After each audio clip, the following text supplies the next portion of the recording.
Okay, so hi, I'm Tony Zurovec, and I'm the Director of Persistent Universe for Star Citizen. And over here on my right, on the keyboard, is Jake Mealy, our economy designer from Austin. The point of this presentation, then, is to give you a better understanding of how, when the first one's taken so long, we're aiming to kick things into overdrive so that we can deliver new systems much more quickly.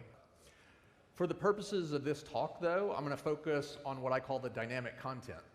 Dynamic content responds to player and NPC actions in logical fashion. It's systemic. Designers have to explicitly link missions to various constructs within the game.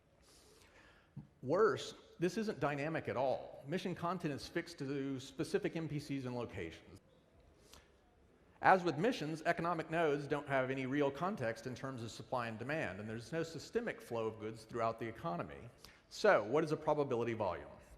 A probability volume is an area of space that contains information detailing what you should see as you pass through the area. As the player traverses through the volume, we roll the dice on the various curves and force the probabilities to make a choice.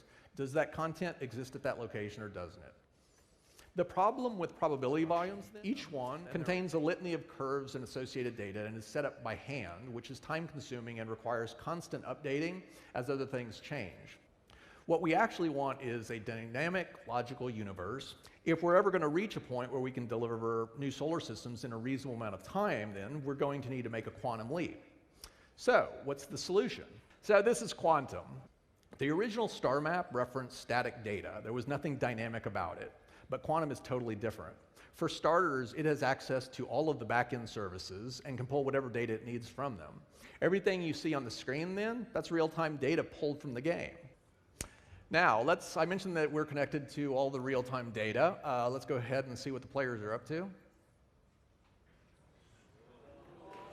The primary reason for quantum's existence is to enable us to have one unified world where we can, simulate millions of NPCs and feed back into that all of the player actions into one unified whole. So let's go ahead and start by bringing 1,000 quanta to life. And they're basically going to come streaming in from another system. Now, all of these quanta have basically come to rest within the system. And the reason for that is because there's nothing for them to do. There's no reason for them to get up off of the couch. We're going to add a little bit of interest to the system by adding an aluminum mine to Delamar. And yet you see the quanta still refuse to do anything. And that's because there's no economic reason for them to do it. So now we're going to go ahead and add an aluminum refinery to Crusader. And immediately you will see the quanta start springing to life. Okay, so now let's go ahead and add some additional factories. And let's check out their workers. You notice that their workers are falling off a cliff. What is happening? Well, we just opened up a new power plant factory, and they're getting offered better wages from another place. You gotta bring a slide. All right, so now we've introduced some pirates. Pirates have to return to one of their bases in order to refuel, rearm. If you notice, they head to the areas of highest value. Let's go ahead and zoom in there.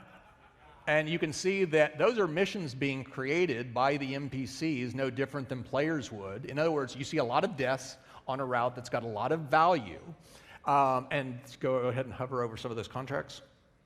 These are contracts that are being thrown out by the NPCs on that route. What's happening is the NPCs are basically being, some of the freighters are being picked on by the pirates, the ship is being destroyed, and now that NPC has ejected and needs transport back to civilization. And so they're requesting that. And these are missions that would be fed back into the game that you'd see, and you could wind up accepting these. And so to counteract some of this danger, let's go ahead and bring in someone to fight the pirates. And what you'll notice is that security is drawn to areas of conflict where there's a lot of deaths and such.